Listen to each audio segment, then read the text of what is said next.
नमस्कार, मी योगिता किचनमध्ये तुमचं खूप खूप स्वागत आहे। आज मी तुम्हाला नागपंचमी विशेष डिश दाखवणार आहे। गव्हाची खीर आणि कानोले। व्हिडिओ पूर्ण बघायचा, स्किप करायचा नाही। स्किप केल्यामुळे तुम्हाला रेसिपी समजणार नाही। आणि त्याआधी माझ्या चॅनलला तुम्ही नवीन असाल तर लाईक, शेअर आणि सबस्क्राइब करायला विसरू नका। गव्हाच्या खीरीसाठी आपण एक पेला भरून गहू घेतलेला आहे। बघू शकता तुम्ही, गहू मी स्वच्छ निवडून घेतलेला आहे। तो आता आपल्याला 2 पाण्याने धुवून घ्यायचा आहे। मी गहू स्वच्छ 2 पाण्याने धुवून घेतलेले आहे। आपण एक पेला गहू घेतले, त्यात आता मी 2 पेला पाणी घालणार आहे आणि आपल्याला 10 मिनिटांसाठी झाकून ठेवायचे। हे 10 मिनिटं झालेले आहेत। आपल्याला गहू पाण्यात टाकून बघू शकता तुम्ही, छान असा स्वच्छ होऊन जातो गहू। आता आपल्याला ह्या गव्हाला चाळणीत काढून घ्यायचे आणि 10 मिनिटांसाठी आपण हे पाण्यात टाकले होते। इथे मी प्लास्टिकची चाळण घेतलेली आहे आणि त्याखाली एक पातेलं ठेवलेले छोटंसं, आणि त्यावर आता मी हा रुमाल टाकून घेणार आहे आणि पूर्ण गहू मी यात काढून घेणार आहे। पूर्ण गहू आपण ह्या रुमालात काढून घेतले, चाळणीमध्ये ठेवू आणि आता हे जवळजवळ आपल्याला 2 ते 3 तासासाठी झाकून ठेवायचे। कमीत कमी 3 तास तरी असे आपल्याला बांधून ठेवायचे ते रुमालामध्ये। गहू बांधून आपल्याला 3 तास झालेले आहेत। आता आपण बघून घ्यायचे गहू कसे झाले आहेत। हे बघा, छान असे गहू झाले। आपण गहू पाण्याने धुवून घेतो आणि 2 ते 3 तास कापडामध्ये बांधून ठेवतो, त्याने गव्हावरचा पूर्ण कोंडा निघून जातो आणि गव्हाची खीर खूप छान लागते खायला। म्हणून आपण हे रुमालामध्ये बांधून ठेवायचे असतात। आता हे आपल्याला मिक्सरमध्ये वाटून घ्यायचे। तुम्ही खलबत्त्यामध्ये सुद्धा कुटू शकतात। खलबत्त्यात कुटल्यामुळे अजून छान लागते खीर, आणि मिक्सरमध्ये कसं तुकडे होतात, पण खलबत्त्यामध्ये छान कुटल्या जातं। तर तुम्ही दोघं वस्तूंचा वापर करू शकता, पण मी तुम्हाला आता मिक्सरमध्येच दाखवणार आहे। छान असं गहू दळून झालेला आहे। बघू शकता अशा पद्धतीने गहू दळून झालेला आहे। मी सूप घेतलेलं आहे आणि ज्या रुमालात गहू बांधलेला होता तो रुमाल घेतलेला आहे, आणि आता हे मिक्सरमधले वाटलेले गहू मी सुपात घालते आणि हे छान असे आपल्याला छान असे पाकडून घ्यायचे। बघा असा कोंडा बाहेर पडतोय। छान असे पाकडून घेतल्यामुळे गव्हावरचा कोंडा पूर्ण निघून जातो। गहू जर जास्त ओला झाला तर दळल्यानंतर किंवा दळण्याच्या आधी तुपामध्ये थोडा वाळवत घालायचा किंवा कापडावर वाळवत घालायचा। हे बघा, खूप छान अशा पद्धतीने कोंडा निघून गेला। हे बघा, हे आपण एक पेला गहू घेतला होता आणि तो आपण 10 मिनिटांसाठी पाण्यात टाकला होता। त्यानंतर 3 तास आपण रुमालात बांधून ठेवला आणि मिक्सरला वाटायला घेतला।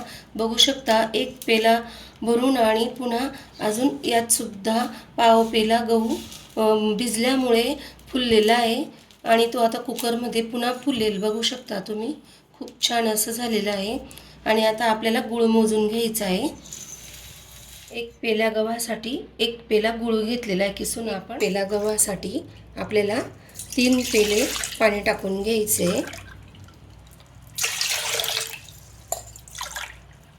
हे बघा, मी 3 पेले पाणी टाकून घेतले। त्यात आपल्याला 1 पेला हा गूळ टाकून घ्यायचा आहे आणि गव्हाची कणी सुद्धा टाकून घ्यायची आपल्याला। आणि आता मी ही गॅसवर ठेवणार आहे। छान अशी उकळी आलेली आहे। बघू शकता, गूळ पूर्ण त्याच्यामध्ये मिक्स झालेला आहे।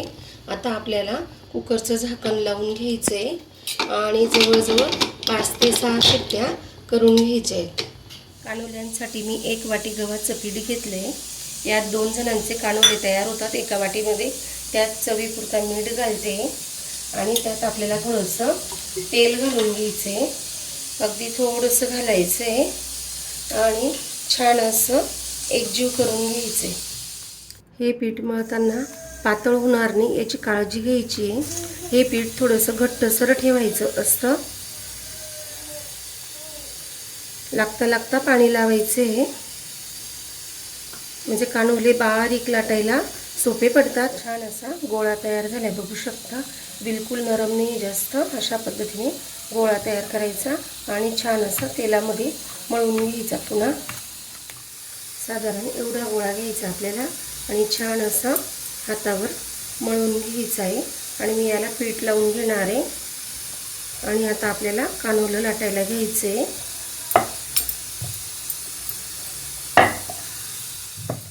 छान असा कानोला लाटून झाला आहे आणि बघू शकता तुम्ही खूप छान असा पातळ लाटला गेलेला आहे. काठ बघा अगदी बारीक आलेलं आहे. आपण हे गव्हाच्याच पिठाचे करतोय. आणि आता याला आपण असं तेल लावून घ्यायचे पूर्ण आतून आणि अशी आपण पोळीला जसं तेल लावून पीठ लावून अशी घडी घालतो अशी घडी घालायची आणि सगळेच कानोले आपल्याला असे तयार करून घ्यायचे. छान असे कानोले तयार झालेत. बघू शकता खूप सुंदर असे कानोले तयार झालेत. आता आपल्याला कढईमध्ये पाणी ठेवून ते वाफवायला ठेवायचे. गॅसवर आधीच पाणी उकळत ठेवलं होतं. त्यावर आता आपल्याला चाळणी ठेवायची आहे. चाळणीला तुम्ही तेलही लावू शकतात किंवा असा कापडसुद्धा टाकू शकतात. आणि छान अशी पाण्याला उकळी आली की त्यावर आपल्याला असे कानोले रचून द्यायचे आहेत. मी अशा पद्धतीने कानोले रचून देते. मी अशा पद्धतीने रचून दिले. आता हा रुमाल मी असा करेल आणि यावर सुद्धा 2 कानोले असे मावतील. पुन्हा हा पदर असा करायचा आहे आणि त्यावर सुद्धा आपल्याला असे कानोले ठेवायचे आहेत. आणि हा पदर पण असा टाकून दिल्यानंतर हे पुन्हा असं करून घ्यायचे आणि आपल्याला यावर झाकण ठेवायचे. तर मी हे अशा पद्धतीने 10 मिनिटासाठी झाकण लावून दिलेले आहे. 10 मिनिटं आपल्याला हे वाफवून घ्यायचे कानोले. छान अशा पद्धतीने आपली गव्हाची खीर शिजलेली आहे बघू शकता तुम्ही. आणि यात आता आपल्याला 1 ग्लास गरम पाणी करून घ्यायचं आहे टाकायला. इथे मी 1 ग्लास गरम पाणी केलं आणि ते टाकून घेतले आणि छान मिक्स करून घ्यायचं आहे त्याला. आता मी खीर गॅसवर ठेवलेली आहे. आपण आधी 1 ग्लास पाणी घातलं. आता पुन्हा मी इथे अर्धा ग्लास पाणी घालते आणि छान मिक्स करून घ्यायचं आहे आपल्याला. आणि उकळी आली की 5 मिनिटं उकळी द्यायची आहे आणि लगेच गॅस बंद करायचा आहे. खीर छान उकळून झाली आहे.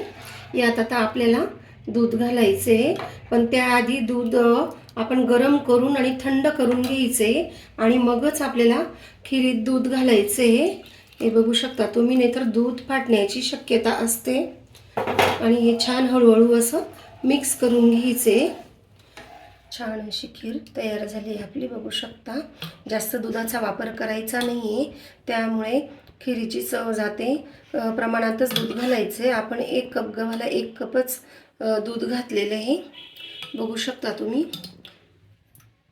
आणि त्यावर मस्त असं साजूक तूप टाकायचं आहे. तुम्हाला वेलची पावडर आवडेल तर तुम्ही ती सुद्धा वापरू शकता. कानोल्यांची अशी पूड उलगडून घ्यायची आहे.